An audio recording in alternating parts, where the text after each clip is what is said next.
All right. So this is basically a guide for everything that I've already posted out there that you guys have access to. Some of it you won't because Facebook took it down. It was marked as spam back before they changed that algorithm. Um, I guess the part that we're at now, why the timeline is important. Well, let's say I am freaking out over the abuse that I've been taking for a whole year, right? Now, after a whole year, I fucking have a mental breakdown because I need help. I've had several of them already. Now, I'm having this mental breakdown because of abuse that I'm enduring, not being able to see any of my loved ones. When I do, they're so incredibly busy. It's not at all like, well, basically, it's hell.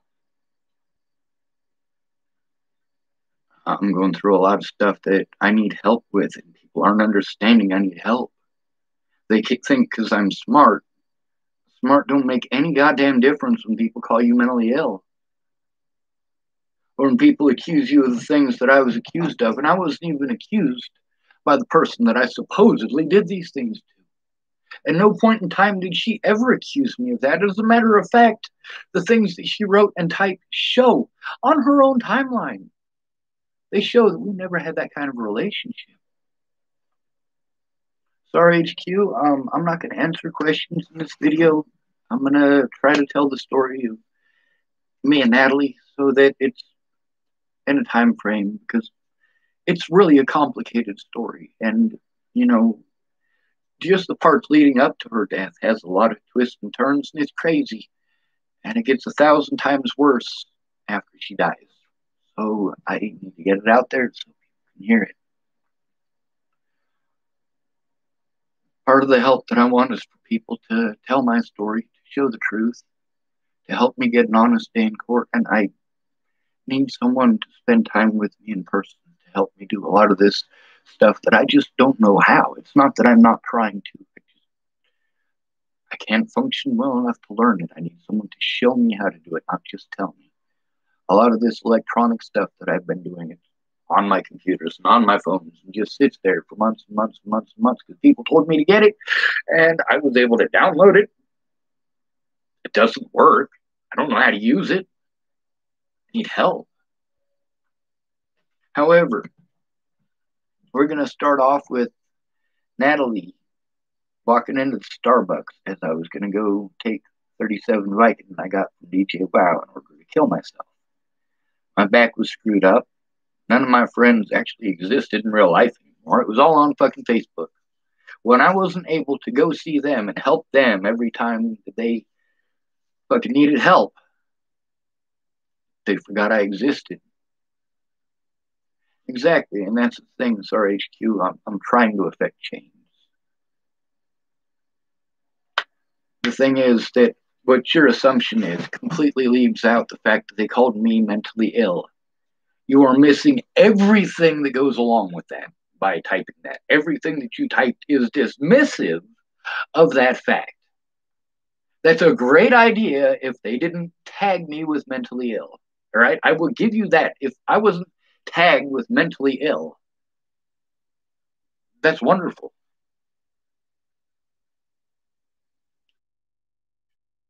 Except that there are people who are supposed to do this.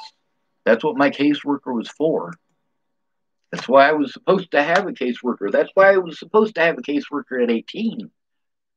So that I wouldn't be victimized the way that I have for the last 20 years, 21 years.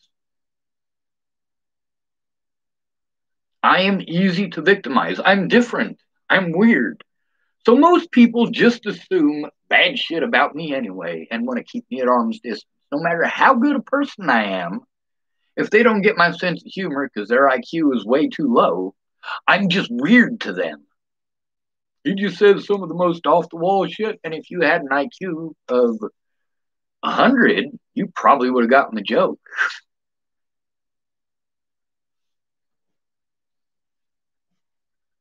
So, Natalie, she was trying to get a job with Save the Bees and a lot of other things. She was also sharing a lot of her personal problems between her and Tim Beeson. And it was Tim, by the way. She shared a lot of her personal business between her and her dad. Her and Maddie Bowe were both there for the conversation about autism. Mostly, we talked about having fucking meltdowns, having panic attacks. And 99% of the time, it was panic attacks. That's something that Natalie understood. That's something that Maddie Bowe understood.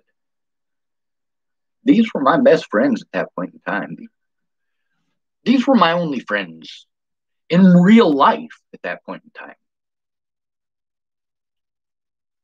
Now, the Boulder police, they hire specifically hobo hunters. This is a richy rich town. They don't want to see poverty, and they don't give a fuck about your rights as a human being. You're a fucking animal stuck you in a goddamn cage. By whatever means necessary. If we have to hire Nazis to get that done, by God, we'll hire Nazis. Oh, you got kicked out of Denver Police Department for assaulting a homeless person in the jail? You're hired. Oh, you got busted in Castle Rock assaulting somebody, but you got off scot free because you quit your job and came here. You're fucking hired. Rich people don't want to see these people, so your job is to get rid of them. That's what Zed Atkinson had to go through, and Sammy Leon Lawrence IV, and Michelle Rodriguez. But you know what? People cared because those people actually had housing and help. They also had the fact that they were minorities on their side. Oh, white people, you need to sit in the back of the bus. This stuff doesn't happen to white people. No, you ignore it when it happens to white people. You tell us to get to the back of the goddamn bus. This is how they treat homeless people, not minorities, you fucks. Zade Atkinson, Sammy Leon Lawrence IV, Michelle Rodriguez, all three of them had to deal with Waylon Lolatai. Waylon Lolatai is darker than all of them. He's darker than Zed Atkinson. He's darker than Sammy Leon Lawrence IV. He is darker than Michelle Rodriguez. And you want to play the racism card? Holy fucking shit! There is no fucking retard on planet Earth who's gonna believe that shit. Are you out of your goddamn mind? Yes, this black man is being racist against brown people and other black people. Yes, that's exactly what it is. But when he does it to a white homeless person, oh, that guy probably deserved it. Dude, get to the back of the fucking bus. We're paying attention to the people that are having to deal with all of this racism from a black police officer. Are you not paying attention to that? I don't know what nationality he is, but I know that Sammy Leon Lawrence IV claims that he's black, and that's why. Same thing with Zed Atkinson. Was it really Zed who said that it was because he was black? No, it was his fucking attorneys. You can't win a case like that off of the homeless card. You have to win it on the race card. That's why Darren O'Connor ignored all of the white people this happened to and only focused on the minorities. He claims to be this. Anyway, we'll get back to my story, and I do apologize. People are typing in the side, and I'm easily distracted, especially when I'm worked up like I am over this. So, Natalie and Alicia, we had some pomegranate juice, and we shared it. We had a conversation about our lives, about autism, about Natalie's little brother who's autistic.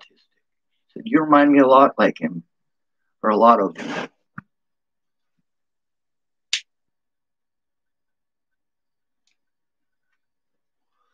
Maddie Bowe came to see me every day, almost every day, to make sure I was all right. Things started to get better. Things didn't work out in a Starbucks, and I lost my safe place, so I was subject to abuse by the police, nonstop harassment. I averaged less than an hour of sleep a night because of the harassment by the police. I couldn't travel with that backpack well enough to get off of that block even. I couldn't even get to the bus station a block and a half away. I mean, that's how fucked up my back was. And Natalie gave me a ride out to my storage. She helped me out. She helped me to lighten up my backpack so that it was light enough that I could actually walk. It was just the bare necessities. This person, Sarah HQ, is asking a whole bunch of questions that I've answered in a million videos already. Sarah, go back to the fucking beginning and watch the first video. Shit, you could watch any of the videos that I posted in the last 4 days and find out that answer. Watch one of those. All right? I'm trying to tell you the best that I can along the timeline, and these distractions are bugging. This isn't me trying to be an asshole. This is me being direct and straightforward with you. Okay?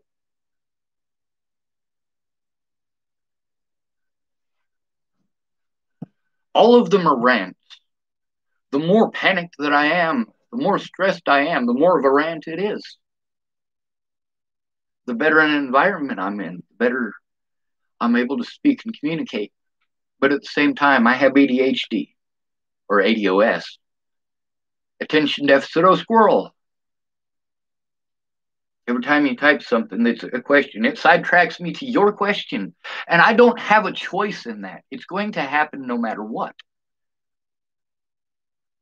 I'm going to lose my train of thought. It's easy to derail. The more stressed I am, the more stress that I am under, the more I have to accomplish, especially at this point where it's not even possible for one person to do this much. Not without a lot of fucking money and a lot of fucking resources already on hand. And I have to save my money to get most of those resources. The money that I had to spend in the last 2 years to travel around all over the place and to try to go to all of these court dates and try to do all of these things all of these other people want me to do. Going to all of these therapists and spending all of the money on gas to go do that. I mean, not quite understanding, I do not believe. Anyway, so yeah, I knew about Natalie's Uncle Troy and what he did to her. And I knew about her dad and what he did to her. I knew that she was 18 because her twin sister Alicia was with Pierre Byron one day in the Starbucks. I made her show me her ID if she wanted to hang out.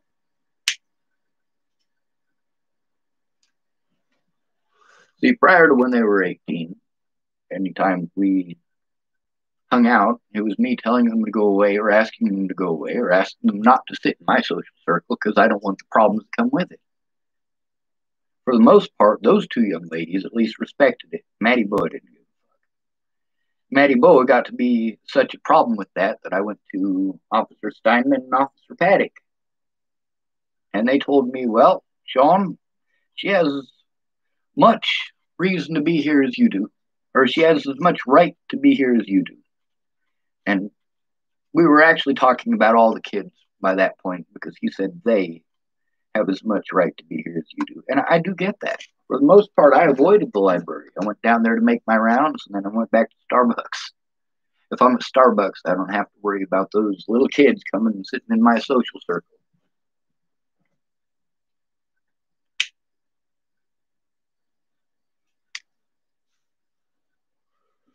So it got to the point that I literally couldn't afford, and by this point, all of my teeth have been yanked out. And I shaved off my beard, so Natalie got to see me without a beard. I'm a pretty ugly feller. I mean, not just this big, huge schnoz that's made a little bit smaller looking by all of this, but also with no teeth. My cheeks are sunk in, my jaw's way the hell up here. Bitter beer face.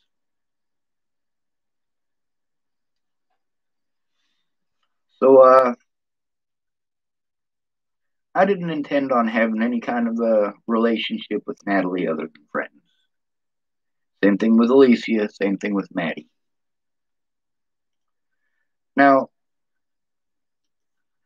Candace Bondurant, I was extremely depressed and extremely suicidal, and you know, I really felt as if I should have eaten those 2 Vikings. And at this point, yeah, people would remember me how I am and for who I am, instead of all of this slander and all of the bullshit that I've gone through, and how I react to all of this stimuli when I've gone in hundreds of times and called hundreds of times, calm and collectively, and been blown off. And then when I have a panic attack over it and fucking meltdown because nobody gives a fuck what I'm going through, well,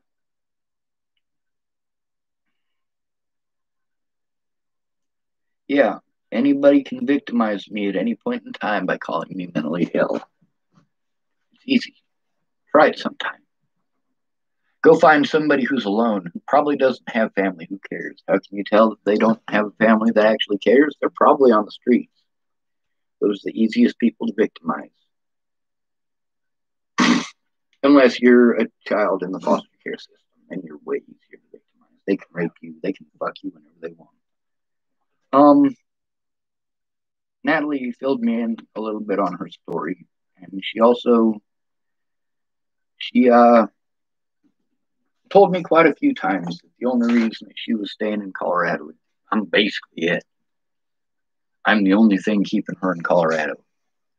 Her boyfriend had fucking slammed her down to the floor when she went to go get her dog from him. That was Tim Beeson, by the way. He tried blaming that on Joey Moreno. That was Tim Beeson. If you look at our correspondence, me and Tim Beeson, he has a different story to tell than what he told Mike Boudet on Sword and Scale, episodes 109 and 110. You can tell right away that Mike Boudet made a big fucking mistake. We're going to use keywords that we can use to try to discredit Sean Schwartz and to try to lend as much ear as we can to Tim Beeson. Meanwhile, who was it that was fucking an underage girl when he was a grown-ass adult? It wasn't me, it was Tim Beeson. And her dad, Ted Bollinger. So, Candace Bondurant says that she's going to come and get me and take me to her place. And she did. In Chapel, Nebraska. And I felt bad for going. I told Natalie, I promised her I'd be back in 2 weeks. She didn't think that she could handle it there without me. And, well, she told me that she thought she was in love with me quite a few times by that point. It was real wishy-washy, but ultimately, because I kept on sidestepping it, she come to the conclusion that she didn't feel that way anymore. I'm fucking so glad. I'd rather love you right, you know? I don't care if you're a man or a woman. I don't care what age you are. I want to love you properly, and that doesn't include sex. It doesn't include sex. Anyway, because Natalie had rescued me from killing myself on those pills, I was able to get the message when Jamie Curtis got a hold of me to show me her son's room. Tell me she doesn't give a fuck about my mental health. But if it hadn't been for Natalie, I would have never been able to rescue Jamie and the boy, or any of these other people that I was able to rescue after that. I'd have been dead from them Vicodin.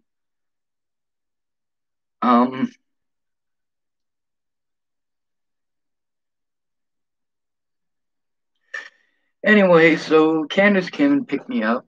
She told me it'd be all right. I could stay there for long enough to heal up.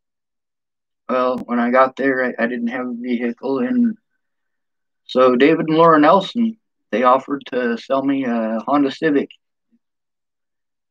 This car is part of most of my stories, including the trip to Virginia, including with Rory Jepson, Cammy Fred Amon Jepson.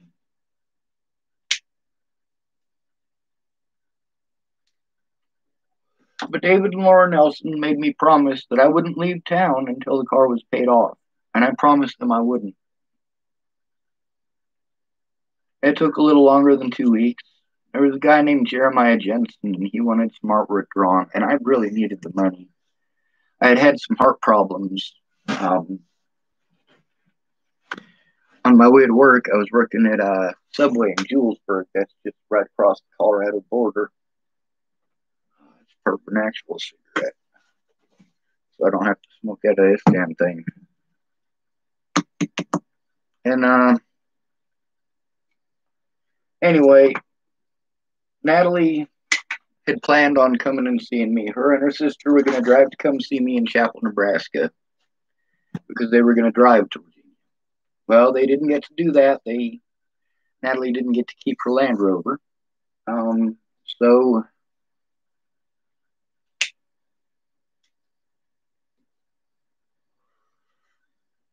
at that point, they were going to get on an airplane to go to Virginia. She let me know that everybody was driving her nuts. She couldn't stay away from them, all those druggies and all them drugs. So she was going to Virginia to hopefully to heal up, to get away from Tim Beeson especially and her father. Those were the two people that she was adamant about getting the fuck out of the state. Get the hell away from. So she insisted that I come visit her. Her and Maddie Boa and Alicia and I were all going to meet before Natalie had to get on the airplane. It didn't get to happen. Their phones were all off. They were probably getting fucked up on drugs. I don't know. Maddie Boa was still selling meth at the time, which I didn't know about until she let me know later on that she had been busted selling, and Mackenzie Chapman, her girlfriend, had broken up with her because, well, she's got a kid. Mackenzie Chapman made the right choice. She had a choice between her own child or a drug addict for companionship, and she chose her child. That is an excellent choice, Mackenzie Chapman. Regardless of how pissed off I am at you, you made the right decision on that. But when I got there, Aunt B, that's Brenda Dickinson, she's right across the street from me here. She's part of a lot of my stories too. Aunt B had her niece and her niece's boyfriend. I paid them to give me a ride to go see Natalie and all them. This is after I've already lost my job. I had my car was at least paid off by that point, but that wasn't the important part. Because I had those heart problems, I couldn't go to work, and the doctor told me to stay off my feet, to rest and relax, and to come back on Monday for a stress test. I wasn't allowed to go back to work, and I let my boss know that. I wasn't a no-call, no-show. And my boss canned me, replaced me for not being able to show up according to the doctor's orders. So I've not had a job for a couple of days when I go down to see Miss Natalie. And she doesn't answer her phone. Alicia doesn't answer her phone. Maddie doesn't answer her phone. And I'm like, I got to go to the doctor's for a stress test on Monday. I can't just stay here. My ride, I paid them to bring me down here to visit with you guys for just a little bit, and then I got to go back to chapel. I can't just wait here when I have to get this stress test done and find out what the hell's going on. Well, on the ride back, they started messaging me. Oh, you left already? Yeah, I did. That's why it's important to answer your phone when you say that you're going to meet up with somebody at a certain time on a certain day in a certain place. You answer your phone. You don't tell someone, hey, I'll meet you at Starbucks at 9 a.m. and then you get to Starbucks at 9 a.m. They're not there. And fucking 12 hours later, like, shit, Starbucks is about to close. I messaged you to let you know that I was here. It's not my fault she didn't answer. And she felt fucking shitty. She made me promise that I would come visit her in Virginia or she wasn't getting on the plane. So I promised her I'd come visit her in Virginia. My back was still pretty screwed up. And I got back to chapel, and Jeremiah Jensen had wanted this tattoo stuff drawn up because he wants a tattoo done, and he wanted me to draw it. I drew it like 7 times. He never paid me. He also never sat with me to show me what he wanted. So I'm basically drawing stuff 7, 8 hours, and then I fucking go over there to show it to him. Oh no, that's not what I want. Well, explain to me what you want. Sketch it out real quick. Oh no, I'm not an artist. Dude, I spent hours and hours and hours and hours. I've literally spent days worth of drawing time on this tattoo that you're going to give me, what, 20 bucks for? Are you fucking kidding me, dude? So then Candace, because I am staying at her place at this point, she's ordering me around. Sean, you need to do this for Jeremiah. You need to do this. You need to do this. I'm like, Candace, look, all right? He's got 4 pictures over there of this thing that he wants drawn already. I have 3 of them right here that I am literally showing you. I am making an effort, Candace. I'm trying. And I was actually a lot nicer than that about it, you know? And it was hell. I mean, it was a lot better position than sleeping under Pigeon Ship Bridge in Boulder, Colorado. So about a day or 2 later, Jeremiah is just being a complete and total fucking dick. And Candace is telling me, Jeremiah called me again. I'm like, God. Candace, I've got some things that I'm trying to do. I have to go do this stress test. I have to try to find my own place. I have a lot of stuff I got to do, you know. I got to, I'm a busy person, you know. I'm not one of those people who can just sit idle. Right now, what am I doing? Am I just sitting idle? No. I'm explaining. Pretty important at this point. And pretty important all along. Now, this whole time, me and Natalie were sending pictures of animals. Like, we both really dig animals, you know. We're communicating almost every day. Like, she's my best friend, you know. She's asking me how I'm doing, and I'm telling her, and she's telling me how she's doing, and, you know, I mean, she's my best friend.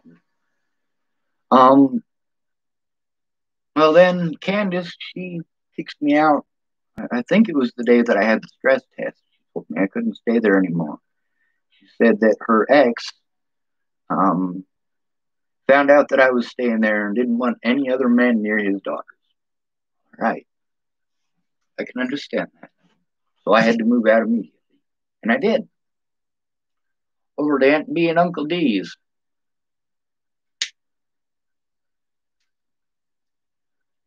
That's Dennis and Brenda Dickinson.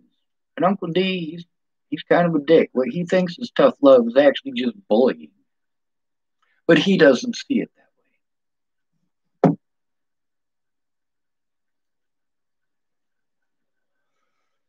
Your tough love is assuming that you're right 100% of the time. And don't get me wrong, Uncle D is actually pretty smart, but he's wrong a lot.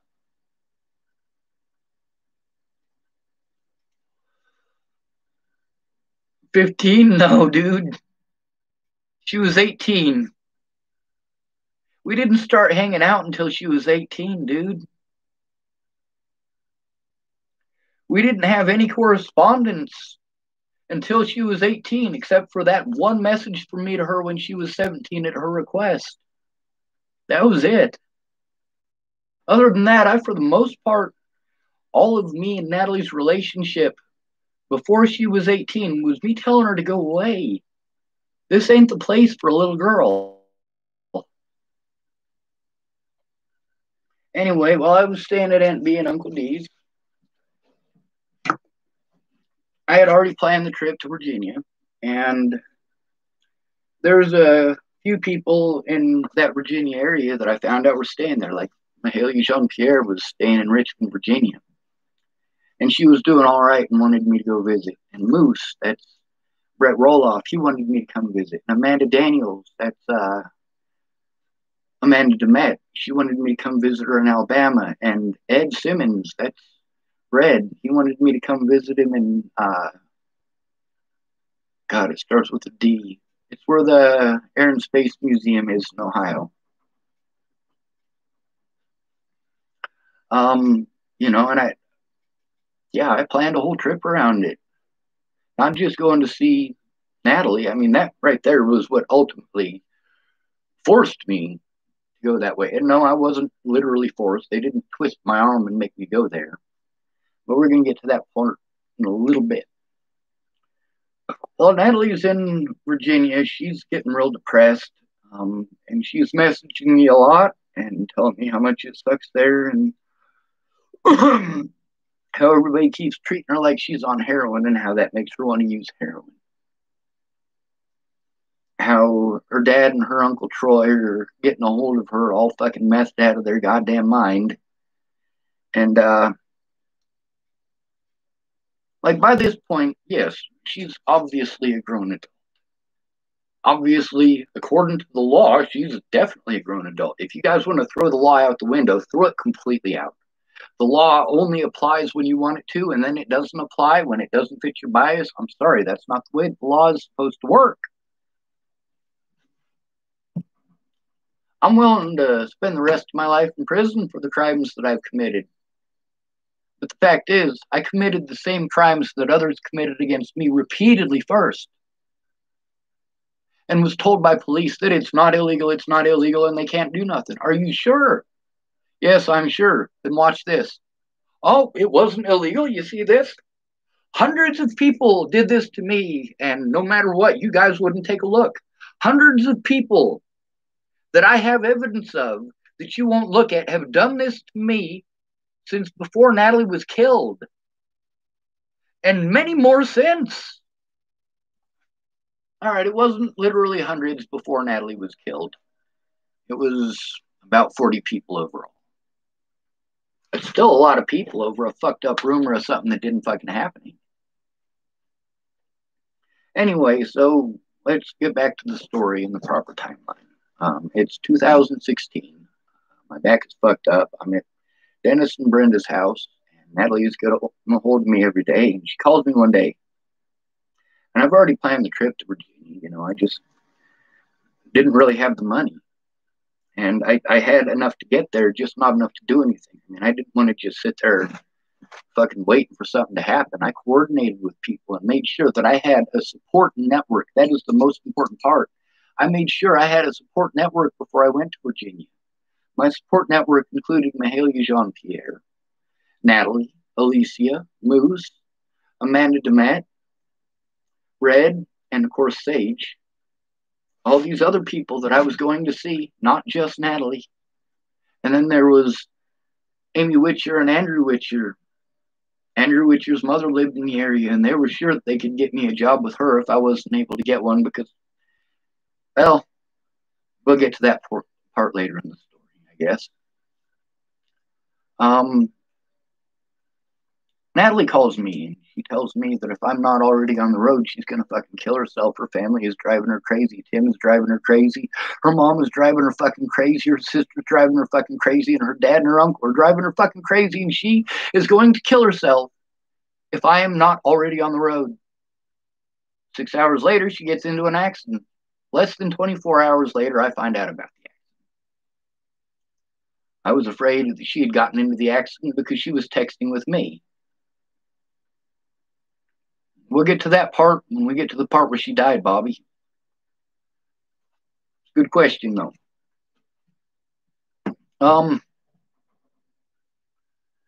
And by the way, it's already recorded on my Facebook, all of that situation. Anyways, so then I'm pretty well hell bent on getting there. I've already got a guy who there's a girl that he knows who needs rescued. She's in Virginia, and if I could pick her up along the way, it would really help her out. Around this time, Mahalia Jean-Pierre, she gets a hold of me. She's letting me know that, well, she's staying with a guy who is demanding a blowjob, at least, if she's going to stay there. She's already paid this guy rent. She's only been there less than 2 weeks. So I planned on about a 2-week trip. I didn't want to, I figured Mahalia could probably handle sightseeing with me for 2 weeks. I had finally saved up enough money to go there because I literally had to have enough money to actually go there and not be stuck in a fucking parking lot like what actually happened. Anyway, so she lets me know that she's gonna fucking kill herself if I'm not already on the road. And then she tries to kill herself in a car accident, fucks up her leg, and now she is dependent on others because of her injury. But she's got a cast on, so obviously she's impaired. Me, I don't have a cast on my back or a big ass back brace or none of that stuff. So obviously I must not be injured. That's not the case. When I injured my back, I had to recover behind a dumpster in Boulder, Colorado, where it was Natalie, when she fucked up her leg, got to recover at her mother's house.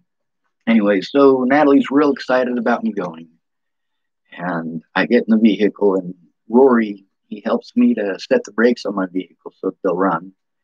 And I get part of the way to Virginia. I get to about Missouri. I'm at a rest stop. I don't remember what happened. I think a radiator hose busted or something like that. And about that time, that's when Jamie gets a hold of me and says, Sean, I need a hero. And I knew something fucked up was up. I mean, Jamie's told me she needs a hero twice in her life, and both times she absolutely did. So I went. I let Natalie know. I was like, because I didn't want Natalie to kill herself or to try to kill herself again. I was like, hey, my favorite person in the whole world needs my help, and that's Jamie's son, by the way. I'll turn around and make the trip to Virginia, I promise, as soon as I am done rescuing them.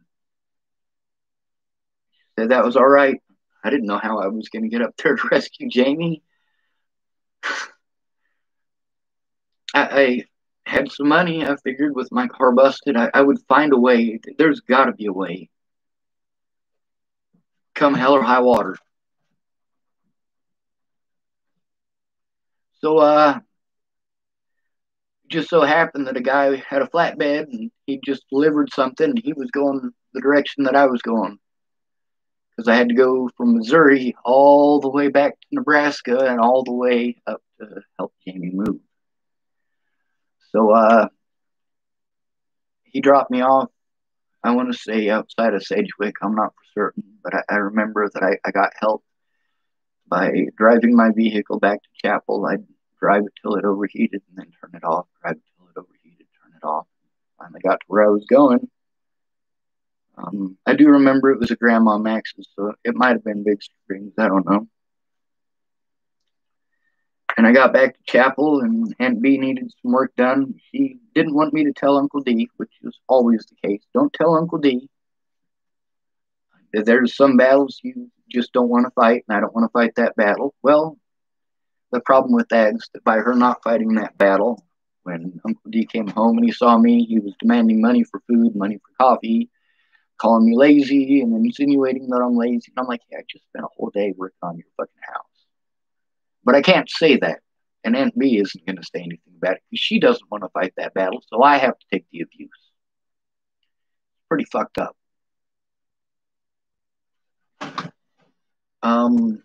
But I'm able to get up there to rescue Jamie, and that eats up most of my money. And I get her and the boys safe into their new apartment. Jamie comes back all bruised and shit. I mean, it was a fucking clusterfuck. Todd Rust from here in town, he was up there with his family. It was a fucked up situation. Holy shit. But I was able to get them safe. I was able to rescue an owl, and I was so proud of rescuing that owl. You know what was going on while I was rescuing that owl? That's when Jamie was receiving them bruises. When her and James were having their whatever it was. It did result in a lot of bruising. And I got to see the bruising because Jamie changes with the door wide open. She doesn't care who sees her naked. Even if it's her son, she doesn't care. Fuck it. You know? It's a body. Get the fuck over it.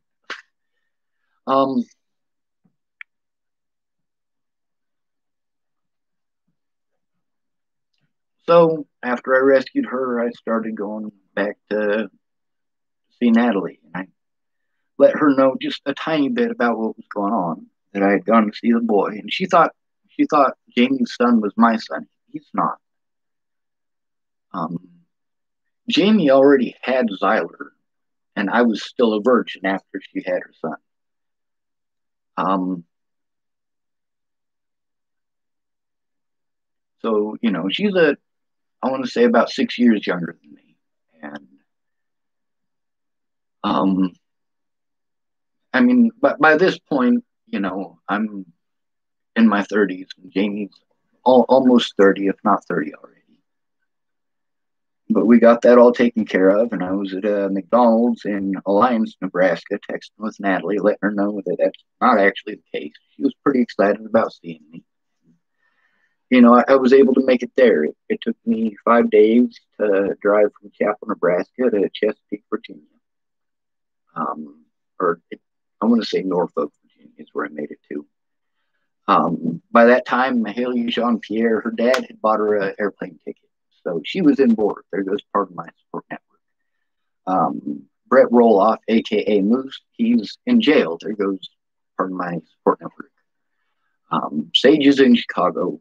I finally get to where I'm going, and I let Natalie know that I'm coming to her place. I've already sent her the picture and the art supplies that she'd asked for, and she's like, "Oh no, you can't come to my house." I'm already in Virginia by this point, and she's known that I'm coming the whole time. Her sister knows too. I mean, it's not like they're completely unaware of what's going on. This is a trip that we had planned, and yeah, I'm not gonna fucking have my friend kill herself because she's being driven nuts by her family, and I can't do anything because I'm not there fast enough. If I'm not there fast enough, you're gonna fucking try to kill yourself? Is that how it is? All right, I'll get there as fast as I fucking can. You know? This woman saved me from killing myself, rescued me from the Boulder Police Department. Fuck yes. I will walk through hell to fucking rescue your ass. Goddamn right. Thank you. You are a fucking badass. So I get there, and mind you, this is at her request, and Maddie Boa wasn't able to go because of the meth thing. And while I was in Virginia, I'm worried about my brother who's strung out on meth. I get a hold of my dad. He's a complete fucking douchebag about it. And I don't remember if we talked or if he just blocked me, but I ended up blocked.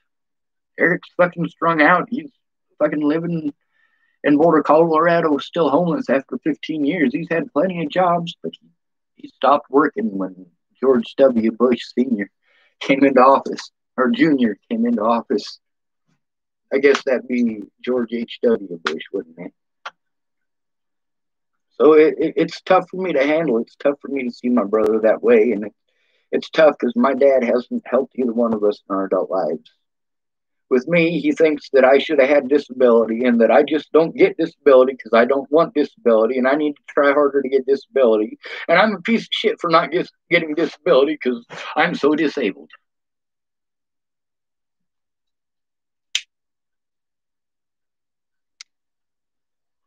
Also, at this point, Tyler Frericks makes a racist post about how a soldier should punch Colin Kaepernick in the throat. And, well, I stuck up for Colin Kaepernick. And Tyler and Miss Jerry and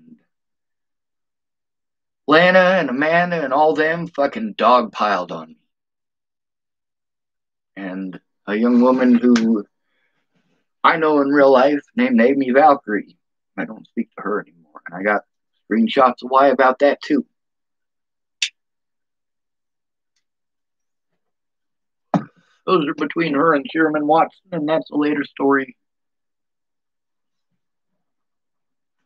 So I get to Virginia. She lets me know I can't go to her house. And she's real sorry. She's real sorry. She's real sorry. It's all right. It's all right. We have plenty of time. And I told her that we have plenty of time. I was so fucking wrong. But they wanted to come hang out with me. And they invited me to Virginia Beach. And they came and picked me up. And of course, I was at a Starbucks parking lot there up on Military Highway. That's not South Military Highway where her mom lives, but actual Military Highway. And Natalie and her sister, they come to see me. They got these two drunk guys with them. I've already been introduced to the heroin scene there. It's fucking pretty bad. I'm not interested in any of that. The term is mentally ill, Bobby Red. Here's the difference between having rights, like black people, because they're black, they do actually have special rights only on paper. can get a lawyer who will fight that, then yes, that law is written in paper. So it does actually count if you can get a lawyer who will do their job.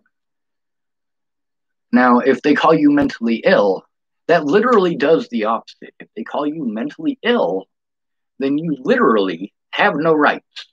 You have none. You have to have an advocate at that point. You have to have someone there who cares about your rights because you are now vulnerable because of that label. I didn't get treated like I was disabled. I got treated like I was ill. Lovely. So they come and pick me up, and we go to Virginia Beach, and it's all right. I left my car there at the Starbucks. Well, actually, I drove it across the street to the Walmart, parked it there. And Natalie and Alicia got all these great and wonderful plans that involved me. Moving there. Now, the lady that I was supposed to rescue, that the guy gave me the phone to contact her and make sure she was safe, turned out it was someone I knew in real life. Not real well, but I knew her in real life. Her parents were ultra Christian and kicked her out for being a lesbian, and I was able to basically convince them that she's not a lesbian because she's got a son now. They promised that if I never spoke to them again, that they'd take her in. I had dropped her off at a McDonald's. Imagine how scary that is for this young woman, that some homeless dude that she barely knew in Colorado is in Virginia, and he drops you and your son off at fucking McDonald's for a couple hours and goes for a drive.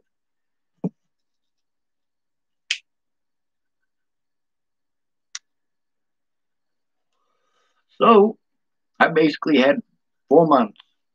Natalie was supposed to be in a cast for 4 months. She needed a lot of help, and she had asked me for that help. I had brought her a wheelchair that I got from Melody Harms here in Chapel, Nebraska. She had talked to Terry Duffield, who was the animal control lady, who's also been a big help, especially after the big mess that Lan Ingline had dropped on me before she left Chapel, Nebraska. Terry Duffield was a lifesaver.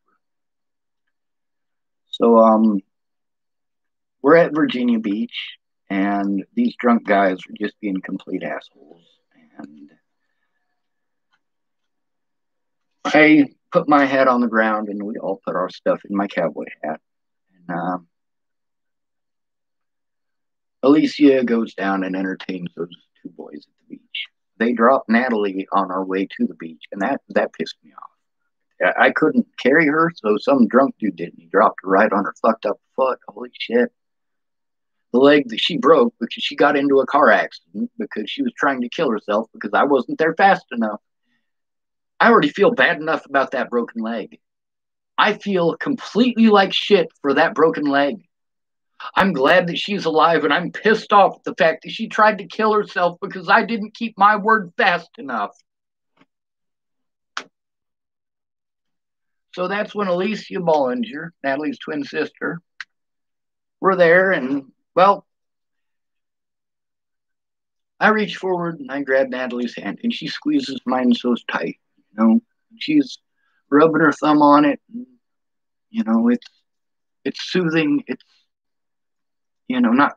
I've never held anybody's hand before like that. I mean, maybe when I was a kid, somebody might have held my hand walking across the street, but I didn't know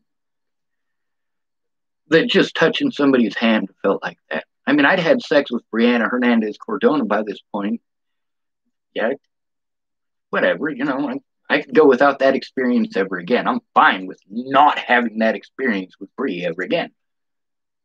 Or rather, anyone else for that matter. But holding Natalie's hand while she listened to me and spoke to me and understood was pretty important. When we were leaving, there was a little white flower that was there. There was only one, and I picked it up, and I didn't know who to give it to. And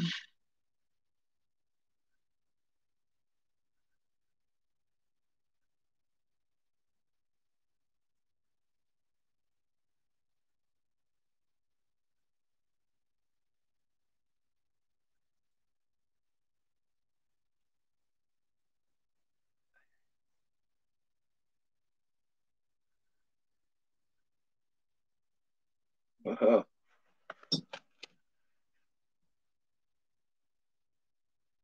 Alicia was the only reason that Natalie got to go out. She couldn't drive because her leg was up. So she was real apologetic. She said, next time we won't bring those assholes. It'll just be you, me, and Alicia.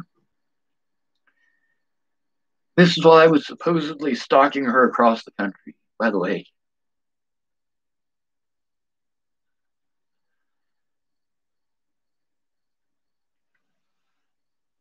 So on the ride back, Alicia tells me, we can't really come up here all the time. This is actually quite a bit, north. It's, about a 45-minute drive to come see you. It would be nice if you were closer to us. We have a Starbucks right next to where I work. My boyfriend works there. He's a pretty chill guy. You'll like him. They're all pretty nice. You'll love it there. You can stay behind the Cricket store. I worked there. Natalie used to, but she fucked up her leg. And I agreed. I got in my car, and first we dropped off those two drunks, and then it was just me, Natalie, and Alicia, and that was pretty fun. On the ride there, though, Natalie had me and Natalie and I believe one other person were in the back seat. And actually, I think both of those guys were in the front seat trying to connive their way into Alicia's panties. But that's neither here or there. Natalie put her head on my shoulder and talked to me with her head on my shoulder. I didn't know what to do. I just sat there frozen. I was glad that she was comfortable enough doing that, but I'm scared shitless of women. Scared fucking shitless. Just one bad opinion. When we were on Virginia Beach, I had explained that to her and Alicia. I'm scared of you guys. You guys have one bad opinion, or you take one thing wrong, I end up in prison. A lot of bad things can happen to me over public opinion. It doesn't matter if I did anything bad or not. That's the power that you two hold because you're both very pretty. Men will do evil shit for you. Very prophetic, huh? So Natalie was getting real sad. Her family was still driving her nuts. Um, there was a hurricane that was supposed to be coming, Hurricane Matthew. Alicia had hooked me up with a job labor Eddie right after the hurricane, but we'll get to that part. Right before Hurricane Matthew, Natalie and Alicia invited me to go to the pagoda and the pier in Norfolk. This is also while I'm supposedly stalking them. Natalie's telling me she loves me. She's let me know that she wants to spend some one-on-one time with me. There's this place that she wants me to go with her. It's her favorite place in Virginia, and she wants me to go. By the way, I never got to go because her leg was fucked up and because life was happening. Joanna Taylor Smith, Candace Bondurant, she got a hold of me and she had let me know that she changed the story completely. She said, the reason that I kicked you out is because you quit your job. I didn't quit my job. I had heart problems that prevented me from being able to stay down there where Natalie wanted to see me because she wanted to see me and Alicia wanted to see me and Maddie wanted to see me and they all missed me. They assumed if I went down to the Boulder area that I was going to go be homeless again and, hang out there for a good long while. But that didn't get to happen. No, it was just one day just so I could keep my word to see her before she went.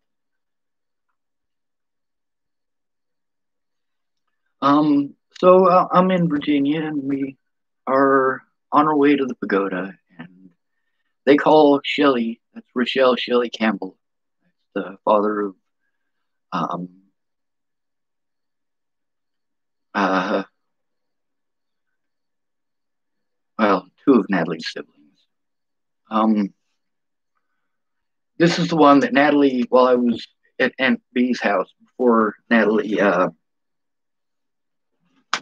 we were trying to send it in a text message, and our text messages just wouldn't send. It was too long. So she typed it again in an email, and it wouldn't send. So she tried her other email address, and it finally sent. That's the part that I got. She actually had two email addresses.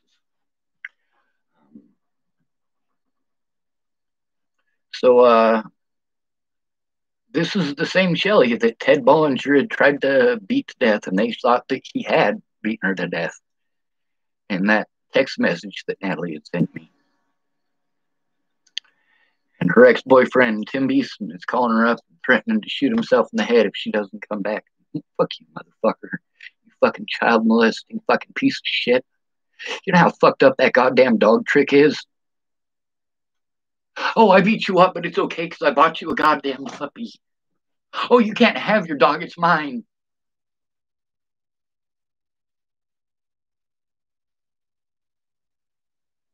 She went to get her dog back and he fucking slammed her on the floor and held her down and fucking screamed in her face. That Tim Beeson, yeah. Tim Beeson, who was fucking her when she was 14 fucking years old. Yeah, that Tim Beeson. The grown-ass adult who is the child molester you guys want to pretend that I am. Along with Ted Bollinger. And Troy Bollinger.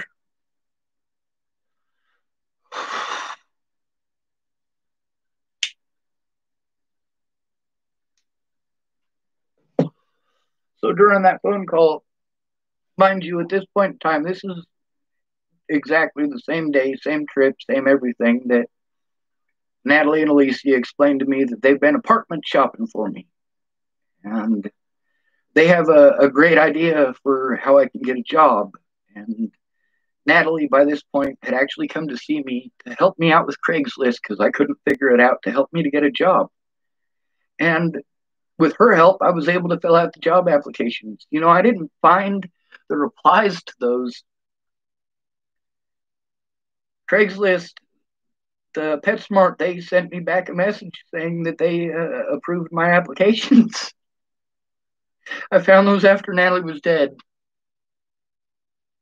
I found those. I found them in my spam.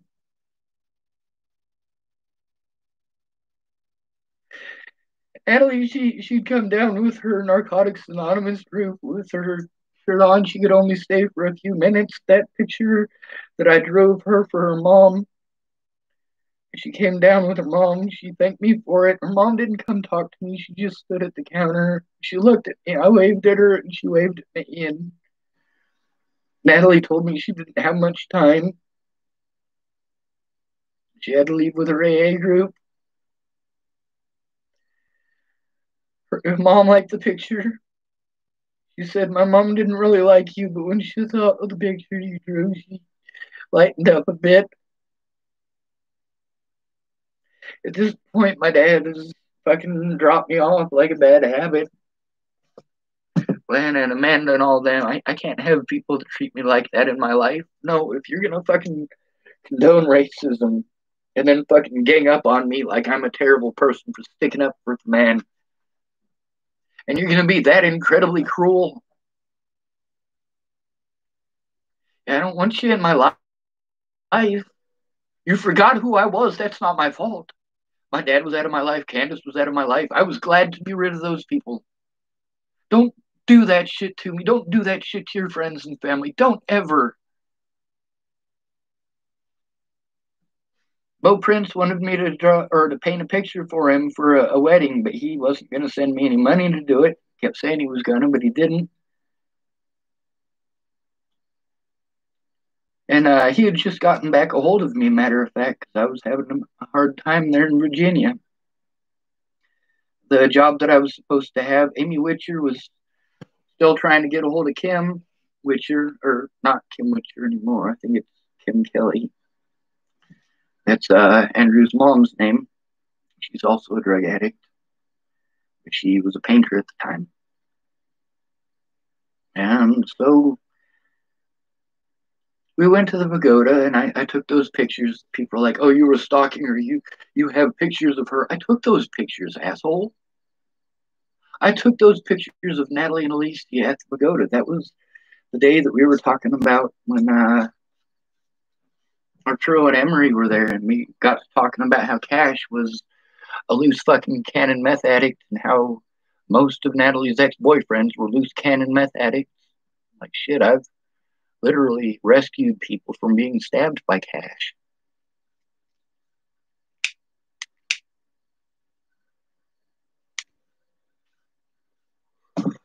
And the only time that Natalie got to talk, because her sister wanted to really talk heavily about religion. So we sat there, me and Natalie both, and listened to Alicia interrupt us both for about half an hour, 45 minutes. When she went back to the car to get her purse, I told Natalie, you know what? We got plenty of time. I'll make time to listen to you one on one. Because she's like, I'm sorry, Sean. I'm sorry. I'm sorry. I'm sorry about Alicia. I'm sorry about Alicia. And I had to stop her. I'm like, it's okay. We have plenty of time. I was wrong. The hurricane was coming in and the water level was different than they were used to. And we did talk about that a little bit. But it took Alicia maybe about 5 minutes to go get whatever it is she wanted out of the vehicle. And Natalie, she said, Sean, I'm glad that you want to hear what I have to say. Most people just want to hear what Alicia has to say. You know, you think that I'm popular because I get 400 likes on a selfie. Well, Alicia gets 1,000. She's way more popular. But I'll be healed up someday, and we'll get to have that conversation. You know, it was getting pretty close to my birthday, and they know it. And Alicia had been trying to talk me into getting this phone from her. Trying to talk me into getting a new phone because I was down to very few minutes on that flip phone, and it was a pain in the ass itself. I mean, you can only text 50 characters at a time, and it costs you 50 cents. It's pretty expensive. It's a Cricket phone. Or not a Cricket, but God, what was that company? Net 10 or something? I don't know. And I don't want to get a new phone. I mean, I'm used to the old stuff. I don't know how to use a smartphone and fucking, you know, I'm not really comfortable with it, but you don't get forced in the mouth. And she's telling me it's going to be an upgrade. And about this time, she also hooks me up with a job at Labor Ready. And so I was able to finally make some money. All of my money was pretty well gone by that point. And Sage was going to send me some money for my birthday, and Joanna Taylor Smith was going to give me that tattoo kit for my birthday, and she was going to send it to Natalie's house too. Natalie said to have them sent there. This isn't me stalking them. This is them saying, hey, Sean, if I can just have them send it to my house, it'll be okay. You can write down my address when you are trying to get a job. That way it's a local address. It'll make it easier. This is all while I'm supposedly stalking her across the country. All right? So she lets me know, you know, she's feeling sick a lot because of all the opiates that she's on. She's trying to recover from heroin. They've got her on opiates, and she's sick all the time from these opiates. You know, she's trying to recover, and she has to wait on her sister. Her sister wants to go on a short vacation with her boyfriend and some other stuff, and she does, you know. Natalie's stuck at the house by herself, getting fucking stir crazy. And, you know, Natalie had already let me know I can't go to her house because her mom was thinking all sorts of fucked up shit. Alicia, you know, she keeps giving me the suggestion of going over to her house. I'm like, well, you know, that's the thing is that Natalie told me your mom, and Alicia cut me off. She'd say, oh, it'll be all right. No, Natalie didn't explain to her mom why I was there. Or what it is that she said to me to make sure that I showed up. That car accident was my fault. If I had actually gone to Virginia when I promised that I would, she would have never got into that car accident. She would have had that safety buffer and that friend that she needed so much to protect her from her family, to vent about her family. These are some fucked up people, fucked up enough to match my family. Even worse in some cases. good night, Mitch, something or other. Um, so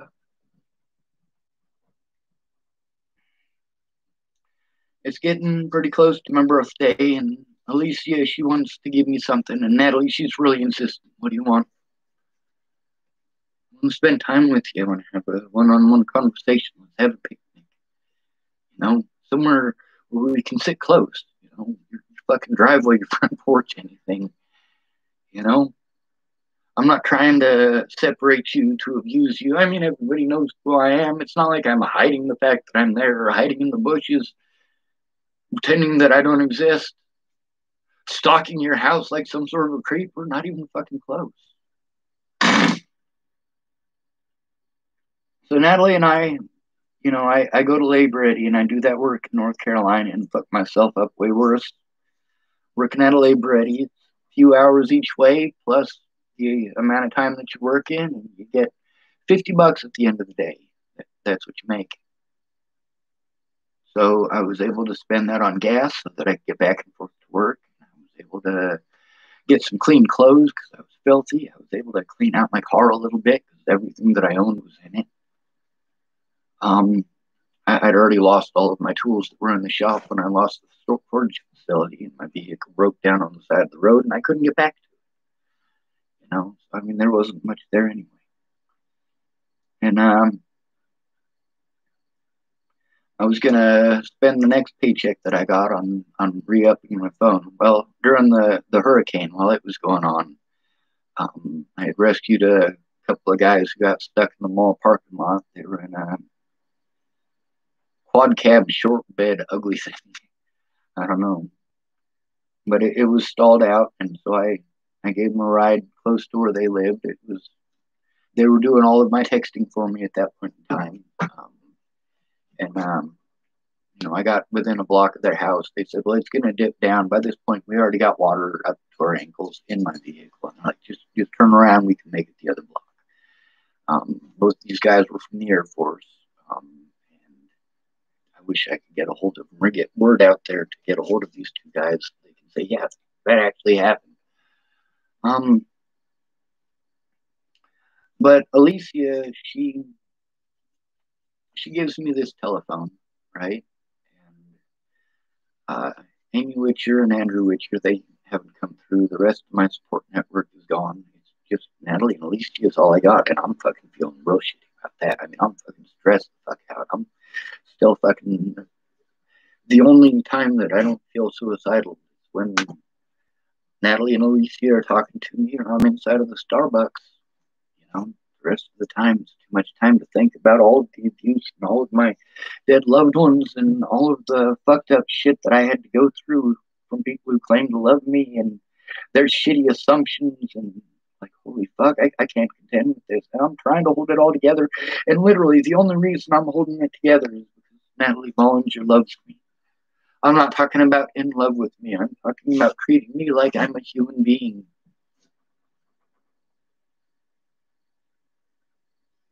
So, I guess I'll make the next video. It's going to be about my birthday.